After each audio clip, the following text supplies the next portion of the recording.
جیسے یونا نبی اور نینوا شہر کی مثال ہے، پیشین گوئی تھی کہ شہر تباہ ہوگا، لیکن جب لوگوں نے توبہ کر لی تو وہ عذاب ٹل گیا۔ اچھا، یعنی اگر شرط پوری نہ ہو تو پیشین گوئی کا پورا ہونا بھی لازمی نہیں؟ جی، ایک تشریح یہ ہے۔ دوسری تشریح ہے تاخیر شدہ یا کثیر سطحی تکمیل کی، ڈیلیڈ اور ملٹیپل فلفلمنٹس، جیسے یروشلم کی تباہی کی پیشین گوئی ہے۔ کچھ لوگ سمجھتے ہیں کہ وہ 70 عیسوی میں رومیوں کے ہاتھوں شہر کی تباہی میں جزوی طور پر پوری ہوئی، لیکن اس کی ایک حتمی بڑی تکمیل ابھی مستقبل میں باقی ہے۔ یعنی ایک ہی پیشین گوئی کئی بار یا مختلف سطحوں پر پوری ہو سکتی ہے؟ بالکل، یا پھر روحانی تکمیل، جیسے داؤد کے گھرانے کی بادشاہت کا وعدہ ہے۔ وہ کہتے ہیں یہ دنیاوی حکومت کی بجائے حضرت عیسیٰ کی روحانی بادشاہت میں پورا ہوا۔ اور کچھ جدید مسیحی علماء تو یہ بھی مانتے ہیں کہ بائبل کی تدوین میں، یعنی اسے لکھنے اور جمع کرنے کے عمل میں، پرانے عہد نامے کے متن کو نئے حالات اور عقائد کے مطابق آپ کہہ لیں نئے معنی پہنائے گئے ہیں۔ سمجھ گیا۔ تو یہ تاریخی اور الہیاتی پہلو ہو گئے۔ اب ذرا ان لوگوں کا نقطہ نظر دیکھتے ہیں جن کے لیے عہد نامہ قدیمی اصل کتاب ہے، یعنی یہودی نقطہ نظر کیا ہے، ان کی بنیادی دلیل کیا ہے؟ دیکھیں، یہودیت جو حضرت عیسیٰ کو مسیحا تسلیم نہیں کرتی، ان کا بنیادی موقف یہ ہے کہ حضرت عیسیٰ نے وہ کلیدی، وہ لازمی پیشین گوئیاں پوری نہیں کی جو ان کی کتابوں یعنی تناخ یا عہد نامہ قدیم میں مسیحا کے لیے بیان کی گئی ہیں۔ اور ان کے نزدیک یہ سب ایک ہی آمد میں ہونا تھا؟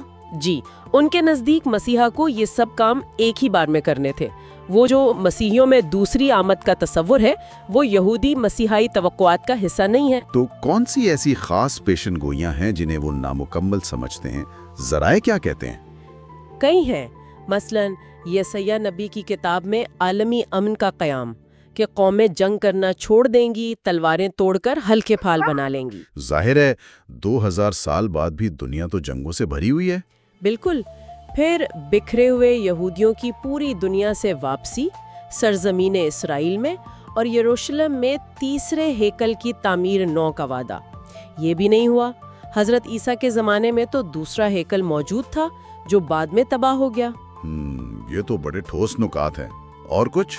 جی، جیسے پوری دنیا میں خدا کی وحدانیت کا علم پھیل جانا، شرک اور بت پرستی کا خاتمہ، یہ بھی ابھی تک نہیں ہوا۔ پھر داؤد کی نسل سے ایک دنیاوی بادشاہ کا آنا جو انصاف قائم کرے گا، اور مردوں کا جی اٹھنا یعنی قیامت۔ یہودی نقطہ نظر سے حضرت عیسیٰ دنیاوی بادشاہ نہیں بنے، نہ ہی کوئی اجتماعی قیامت ہوئی۔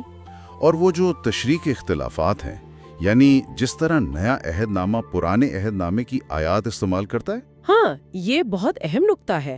یہودی علماء کا موقف ہے کہ نئے عہد نامے کے لکھنے والوں نے اکثر پرانے عہد نامے کی آیات کو ان کے اصل سیاق و سباق سے ہٹایا ہے، یا ان کا غلط ترجمہ کر کے حضرت عیسیٰ پر لاگو کرنے کی کوشش کی ہے۔ کوئی مثال؟ سب سے مشہور مثال یسیہ 7.14 کی ہے، جسے مسیحی ترجموں میں عام طور پر دیکھو ایک کمواری حاملہ ہوگی لکھا جاتا ہے۔ یہودی علماء کہتے ہیں کہ اصل عبرانی لفظ الما ہے، جس کا مطلب صرف جوان عورت ہے، ضروری نہیں کہ کمواری ہو۔ کمواری کے لیے عبرانی میں بتولہ کا لفظ ہے۔ اچھا، صرف ایک لفظ کا اتنا فرق؟ جی، اور وہ یہ بھی کہتے ہیں کہ یہ پیشن گوئی اصل میں یسیہ کے اپنے زمانے میں بادشاہ آخز کو ایک نشانی کے طور پر دی گئی تھی اور فوراً پوری ہو گئی تھی۔ اس کا تعلق صدیوں بعد آنے والے مسیح سے تھا ہی نہیں۔ یعنی سیاق و سباق اور ترجمے کا اتنا بڑا کردار ہو سکتا ہے؟ یہ واقعی ظاہر کرتا ہے کہ متن کو سمجھنا کتنا اہم اور کبھی کبھی متنازع بھی ہو سکتا ہے۔ بالکل، یہ متن کی تشریح کی اپنی پیچیدگی ہے۔ اب اگر ہم اسلامی نقطہ نظر کی طرف آئیں تو وہاں بھی ایک بالکل منفرد زاویہ ہے۔ اسلام تو حضرت عیسیٰ علیہ السلام کو ایک عظیم پیغمبر اور مسیحا مانتا ہے، لیکن الوہیت یا سولی والے عقیدے کو نہیں مانتا۔ تو اس کا پیشین گوئیوں کی سمجھ پر کیا اثر پڑتا ہے؟ بہت گہرا اثر ہے۔ قرآن واضح طور پر کہتا ہے سورۃ النساء میں کہ حضرت عیسیٰ کو نہ قتل کیا گیا نہ سولی دی گئی، بلکہ معاملہ مشتبہ ہو گیا۔ تو ظاہر ہے وہ تمام پیشین گوئیاں جنہیں مسیحی حضرت عیسیٰ کی الوہیت یا سولی کی دلیل کے طور پر پیش کرتے ہیں، وہ اسلامی نقطہ نظر سے قابل قبول نہیں ہے، کیونکہ وہ بنیادی اسلامی عقیدے سے ہی ٹکراتی ہیں۔ اور وہ بائبل کے بارے میں کیا کہتے ہیں؟ اسلامی عقیدہ یہ ہے کہ بائبل یعنی عہد نامہ قدیم اور جدید وقت کے ساتھ ساتھ انسانی تحریف کا شکار ہوئی ہے، مطلب اس میں تبدیلیاں کی گئی ہیں۔ اس لیے موجودہ بائبل میں جو پیشین گوئیاں ہیں وہ اصل نہیں ہے۔ کچھ مسلمان علماء یہ بھی کہتے ہیں کہ اصل غیر تحریف شدہ کتابوں میں حضرت محمد صلی اللہ علیہ وسلم کی آمد کے بارے میں پیشین گوئیاں تھیں۔ اچھا، اور دوسری آمد کے بارے میں کیا خیال ہے؟ مسلمان بھی تو حضرت عیسیٰ کی واپسی پر یقین رکھتے ہیں؟ جی ہاں، یقین رکھتے ہیں، لیکن ان کی واپسی کا مقصد مسیحی تصور سے بالکل الگ ہے۔ اسلامی روایات یعنی احادیث کے مطابق وہ قیامت کے قریب آئیں گے ایک مسلمان کی حیثیت سے۔ وہ صلیب کو توڑیں گے یعنی مسیحی عقائد کو غلط ثابت کریں گے، خنزیر کو ہلاک کریں گے، دجال یعنی اینٹی کرائسٹ کو قتل کریں گے اور حضرت محمد صلی اللہ علیہ وسلم کے دین اسلام کی پیروی کریں گے اور اسے قائم کریں گے۔ تو مقصد بالکل مختلف ہے، اور یہ جو اتنی لمبی تاخیر ہوئی ہے 2000 سال سے زیادہ؟ ان کے نزدیک یہ تاخیر بھی مسیحی تصورات کی کمزوری ظاہر کرتی ہے۔ اور وہ جو بائبل میں خدا کی بادشاہت کا ذکر ہے اسے کیسے دیکھتے ہیں؟ اسلامی نقطہ نظر سے زمین پر خدا کی حقیقی بادشاہت کا آغاز حضرت محمد صلی اللہ علیہ وسلم کے ذریعے مدینہ میں اسلامی ریاست کے قیام سے ہوا، جو بعد میں پھیلی۔ وہ اسے صرف ایک روحانی یا تبلیغی تحریک نہیں سمجھتے جس کا کوئی ٹھوس سیاسی نتیجہ نہ نکلا ہو۔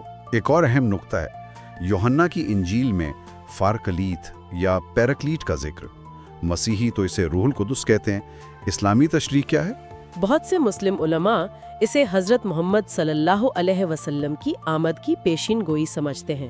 وہ دلیل دیتے ہیں کہ یونانی لفظ پیراکلیٹوس، جس کا ترجمہ مددگار یا وکیل کیا جاتا ہے، اصل میں پیریکلیٹوس ہو سکتا ہے، جس کا مطلب ہے قابل تعریف یا مشہور۔ قابل تعریف؟ جی، اور قابل تعریف کا عربی ترجمہ احمد ہے، جو حضرت محمد صلی اللہ علیہ وسلم کا ایک نام ہے، اور قرآن میں بھی ذکر ہے کہ حضرت عیسیٰ نے اپنے بعد احمد نامی رسول کی بشارت دی تھی۔ تو ان کے مطابق یہ روح القدس نہیں بلکہ آخری نبی صلی اللہ علیہ وسلم کی پیشین گوئی تھی۔ یہ تو واقعی بالکل مختلف تشریحات سامنے آ رہی ہیں۔ اچھا، اب ذرا مشرق کی طرف چلتے ہیں۔ ہندو مت کا کیا زاویہ ہے؟ وہ ان پیشین گوئیوں کو کیسے دیکھتے ہیں؟ ہندو مت کا زاویہ دیکھیں، ابراہیمی مذاہب سے بہت بنیادی طور پر مختلف ہے، خاص طور پر وقت کے تصور میں۔ مسیحیت، یہودیت، اسلام میں وقت ایک لکیر کی طرح ہے، لینیا، ایک آغاز، درمیان اور پھر ایک ختمی انجام، یوم حساب۔ جبکہ ہندو مت میں وقت چکردار ہے، سائیکلیکل۔ کائنات بنتی ہے، چلتی ہے، بگڑتی ہے، تباہ ہوتی ہے اور پھر دوبارہ بنتی ہے۔ یہ چکر اربوں سالوں پر محیط ہے۔ یگ ہیں، ستیوگ، تریتا، دوآپر، کلیوگ، پھر کلپا ہیں۔ تو اس بنیادی فرق کی وجہ سے ہندو عام طور پر مسیحی پیشین گوئیوں پر سیدھی تنقید نہیں کرتے، وہ انہیں ایک الگ نظام فکر کا حصہ سمجھتے ہیں۔ ان کا رویہ زیادہ تر شمولیت والا ہوتا ہے۔ وہ کہتے ہیں ایکم ست وپرا بہودا ودانتی، سچ ایک ہے، دانا اسے مختلف ناموں سے پکارتے ہیں۔ لیکن پھر بھی کچھ تو ایسے پہلو ہوں گے مسیحی پیشین گوئیوں میں جو ان کے لیے قابل قبول نہ ہوں یا جن سے وہ اختلاف رکھتے ہوں۔ جی ہاں، کچھ بنیادی اختلافات تو ہیں۔ پہلا تو یہی لکیر انجام بمقابلہ چکردار تجدید۔ بائبل کی کتاب مکاشفہ میں ایک فائنل ڈسٹرکشن اور ججمنٹ ہے، ہندو مت میں پرالیا یعنی تباہی کے بعد پھر نئی تخلیق ہے۔ یہ سلسلہ چلتا رہتا ہے۔ اور جنت اور دوزخ کا تصور؟ ہاں، مسیحیت میں ابدی جنت اور ابدی جہنم ہے۔ ہندو مت میں کرم کے مطابق عارضی سورگ یعنی جنت اور نرک دوزخ ہیں، اور پھر پنرجنم یعنی دوبارہ جنم لینے کا چکر ہے۔ یہ بہت مختلف تصورات ہیں۔ اور نجات کے بارے میں کیا؟ دیکھیں، یوحنا کی انجیل میں جو ہے کہ حضرت عیسیٰ ہی راہ، حق اور زندگی ہیں اور ان کے بغیر کوئی خدا تک نہیں پہنچ سکتا، یہ ہندو مت کی شمولیت پسندی انکلوسیوزم سے ٹکراتا ہے۔ ہندو مت مانتا ہے کہ خدا تک پہنچنے کی کئی راستے ہو سکتے ہیں، تو نجات کو صرف ایک مذہب یا ایک شخصیت تک محدود کرنا ان کے لیے ٹھیک نہیں۔ اور وہ جو غیر مومنین کے لیے سزا کی پیشین گوئیاں ہیں؟ جی، جیسے ابدی سزا کا ذکر۔ وہ انہیں سزا دینے والا، پیونیٹیو لگتا ہے، جبکہ ہندو مت میں کرم کا پھل تو ملتا ہے، لیکن مقصد روح کی پاکی اور آخرکار موکش یعنی نجات ہے، ابدی سزا نہیں۔ کائنات کی تخلیق اور عمر کے بارے میں جو بائبل میں ہے اس کا کیا؟ ہاں، بائبل میں 6 دن میں تخلیق کا ذکر ہے۔ ہندو مت میں تو کائنات کی عمر اربوں خربوں سال ہے، برہما کا ایک دن ہی 4.32 ارب سال کا ہے، تو یہ 6 دن والی بات ان کے لیے بالکل میل نہیں کھاتی، اور یہی بات جدید سائنس جیسے بگ بینگ اور ارتقاء کے ساتھ بھی ہے۔ وہ جو زمین کی عمر تقریباً 6000 سال نکالتے ہیں بائبل سے؟ جی، وہ تصور بھی ہندو مت اور سائنس دونوں کے نزدیک ناقابل یقین حد تک کم ہے۔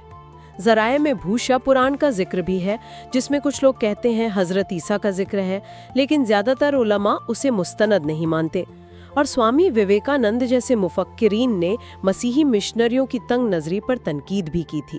ٹھیک ہے، تو یہ ہو گئے مختلف مذہبی نقطۂ نظر۔ آخر میں وہ لوگ جو غیر مذہبی ہیں، ملحد ہیں یا سائنسی سوچ رکھتے ہیں، وہ ان پیشین گوئیوں کو کیسے دیکھتے ہیں؟ ان کی تنقید کس بنیاد پر ہوتی ہے؟ ان کا نقطہ نظر بنیادی طور پر ثبوت اور منطق پر ہوتا ہے۔ وہ پیشین گوئیوں کو کوئی الہامی چیز نہیں سمجھتے، بلکہ انسانی نفسیات، سماجی حالات، اتفاق یا کبھی کبھی دھوکہ دہی کا نتیجہ سمجھتے ہیں۔ ان کے لیے سب سے بڑا مسئلہ ہے ٹھوس، قابل تصدیق ثبوت کا نہ ہونا۔ تو کیا دلائل دیتے ہیں وہ؟ کئی دلائل ہیں۔ پہلا تو یہ کہ پیشین گوئیاں بہت مبہم ہوتی ہیں، ویگ، خاص طور پر وہ جنہیں کہا جاتا ہے کہ پوری ہو گئیں۔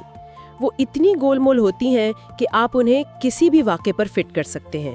اسے کبھی کبھی شارپ شوٹر فیلیسی کہتے ہیں۔ اچھا، یعنی پہلے گولی چلا دو پھر اس کے گرد نشانہ بنا لو۔ بالکل، کہ مبہم باتوں کو بعد میں ہونے والے واقعات سے زبردستی جوڑ دیا جاتا ہے۔ دوسرا نقطہ ہے بعد از وقوع تشریح، پوسٹ ہاک انٹرپریٹیشن، یعنی واقعہ ہونے کے بعد اس کی تشریح پیشن گوئی کے مطابق کر لینا، اور بعض اوقات تو شبہ ہوتا ہے کہ لکھا ہی بعد میں گیا، پوسٹ ایونٹ رائٹنگ، جیسے دانیل کی کتاب کے بارے میں کہا جاتا ہے۔ جی، ناقدین کہتے ہیں کہ دانیل جیسی کتابیں جن میں بڑی تفصیلی پیشن گوئیاں لگتی ہیں، اصل میں وہ واقعات ہونے کے بعد لکھی گئیں اور انہیں پیشن گوئی کا رنگ دیا گیا، اور پھر وہ پیشن گوئیاں جو صاف صاف ناکام ہوئیں، جیسے سور اور مصر والی، وہ دکھاتی ہیں کہ اگر کوئی مبہم سی پیشن گوئی پوری ہوتی نظر بھی آئے تو وہ محض اتفاق بھی ہو سکتا ہے۔ اور وہ جو شروع کے مسیحیوں کو توقع تھی کہ حضرت عیسیٰ ان کی زندگی میں ہی واپس آ جائیں گے، اس کا کیا؟ ہاں، یہ ایک بہت اہم نکتہ ہے۔ ابتدائی مسیحی واقعی بہت پرزور طریقے سے جلد واپسی کی توقع رکھتے تھے، جیسا کہ پولس کے خطوط سے ظاہر ہے۔ جب صدیاں گزر گئیں اور واپسی نہیں ہوئی تو یہ ایک طرح کا علمی تضاد، کوگنیٹیو ڈسننس پیدا کرتا ہے، یعنی عقیدہ اور حقیقت میں فرق آ گیا۔ تو پھر اس کی وضاحتیں دی گئیں؟